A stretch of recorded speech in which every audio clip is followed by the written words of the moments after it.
Do you always post your work on Instagram only to find that your mum and someone called CryptoKing69 are the only people that actually like your posts? Well, you're not alone. That's the experience of nearly everyone these days. And it leaves people feeling down and stressed out because it can feel like your photography isn't valued and you can't really see a way of getting your profile any bigger. Well, after years and years of being in that cycle of stress and negativity myself, I've figured out exactly why it happens and what you can do about it.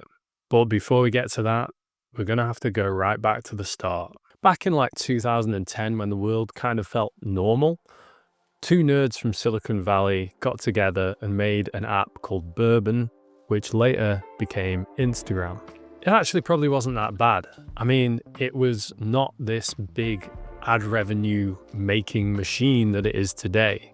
It was just a photo sharing app that you put photos on. And if you used the right hashtags, people would find those photos. And yeah, it was relatively all right. And then just 2 years later, something massive happened. And I'm not talking about Coney 2012. No. In 2012, the definitely human Mark Zuckerberg, who's just a real cool, friendly, normal guy, decided to buy Instagram via Meta. And since then, he's effectively overseen the planned degradation of the app. So where do we fit into all this? Well, Instagram is now an attention-based app. It's no longer a photography-based app.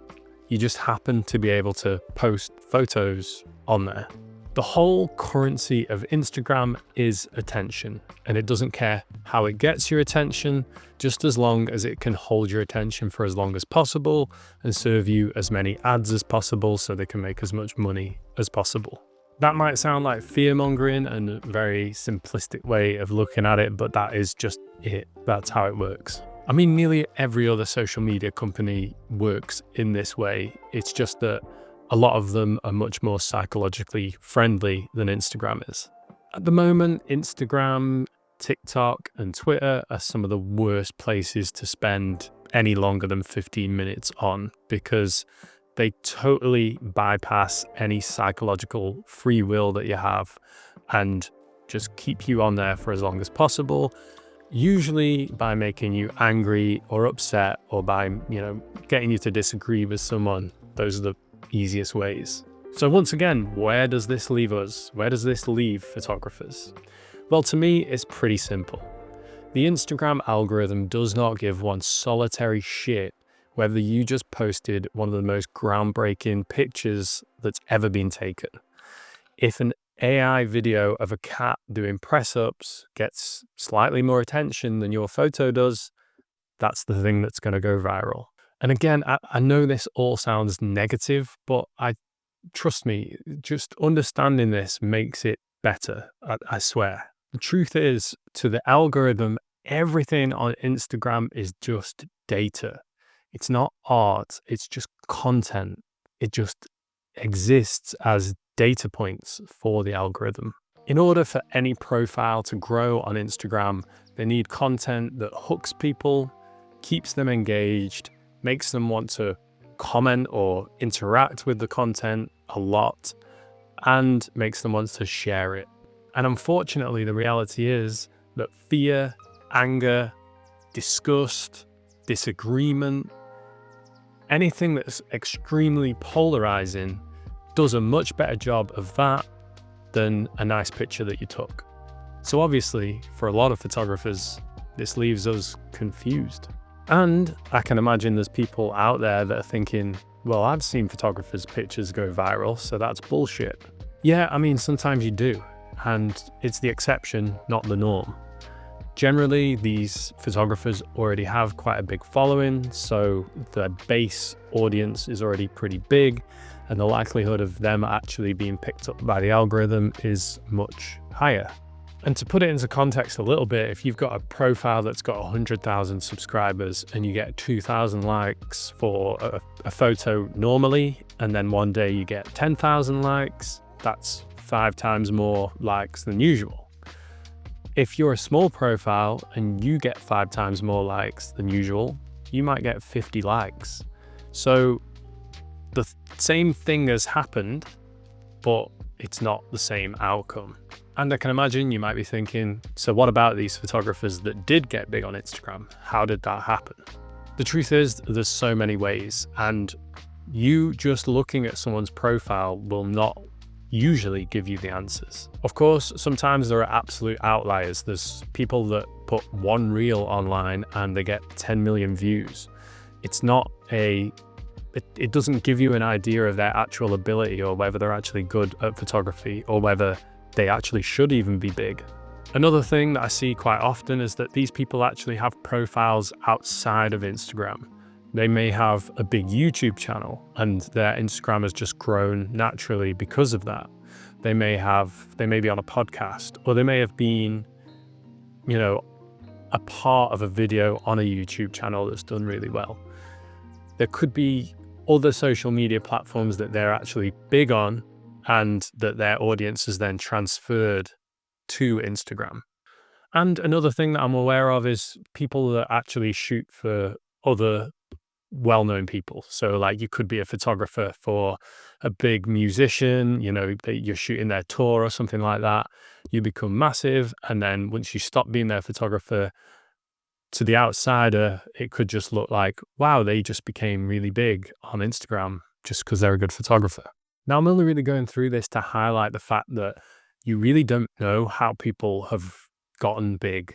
And to be honest, for the most part, it's so unlikely that you will ever create a big profile on Instagram purely by just putting your photos on there.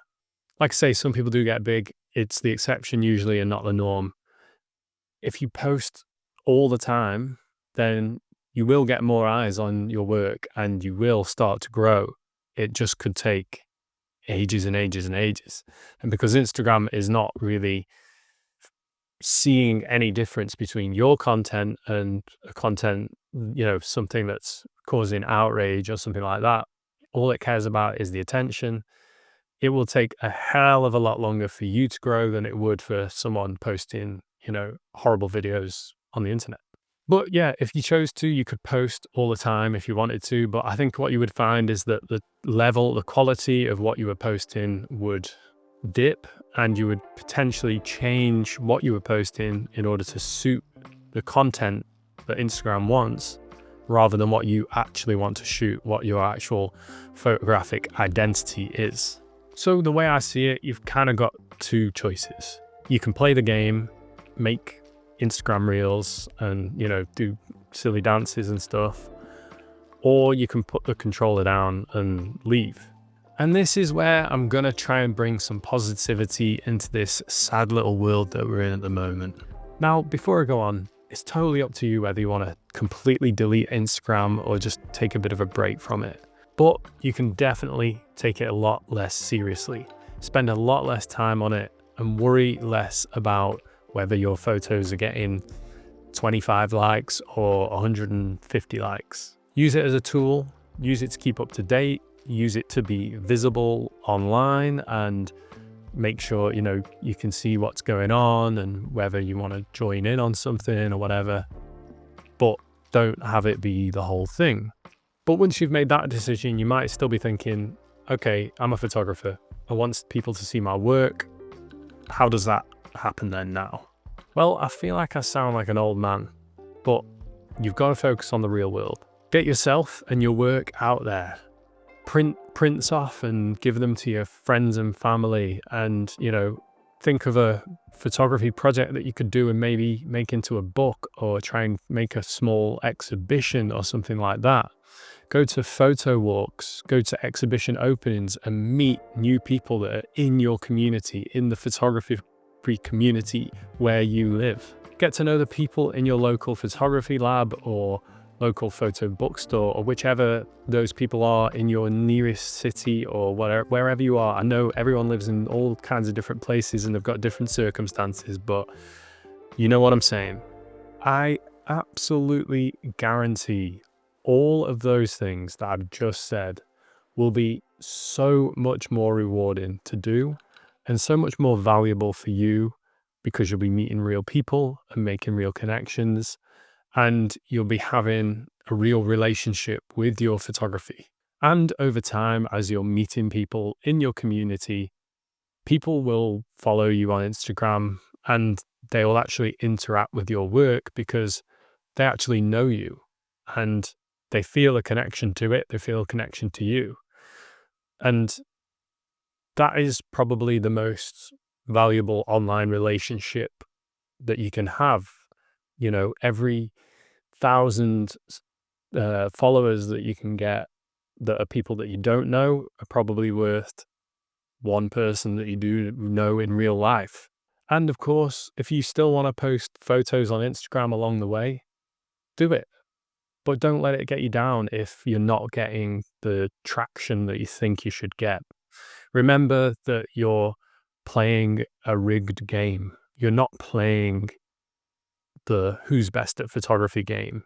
You're playing the who can keep people's attention for the longest, and you're playing it against people that know how to psychologically manipulate people. So get your work out into the real world. Engage with it in reality. See it as a print or feel it on the page and experience it with other people. Maybe ask someone that you respect for some criticism.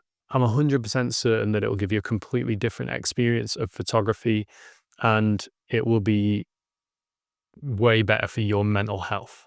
As always, I really hope this video was helpful for you. And I'm sure that if you've got any other suggestions yourself, then they'll be in the comments somewhere. So obviously go and take a look at those. Thanks so much for watching and drop me a subscribe because, you know, I'm going to have to get a Lamborghini somehow, and it's probably going to be by getting rich on YouTube.